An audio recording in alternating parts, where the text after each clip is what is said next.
llama Modos Drag King Ecosomáticos de Bailar Tango.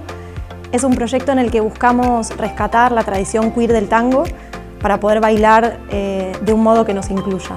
En esta fase precisa de la investigación estuvimos trabajando con Noelia Grasso y con Noelia Sánchez en lo que fue la fase Drag King. Empezamos a explorar nuestros drags y empezamos a indagar en maneras de trabajar los drag kings. Hemos encontrado algunos caminos, algunas maneras de trabajar que vamos a volcar a toda la compañía. Tenemos un grupo más grande de trabajo.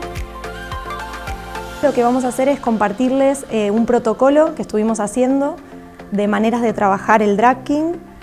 La verdad que cambió bastante desde que me lo planteé hasta ahora. Y entonces hoy lo que vamos a mostrar también es algunas imágenes, algunos retratos drag a los que pudimos llegar, pero más importante nos parece la metodología, como encontramos algunas maneras de trabajar y de indagar que creemos que generan una diversidad para pensar el drag un poco más allá del vestuario y un poco más allá de lo que tenemos pensado que es el drag.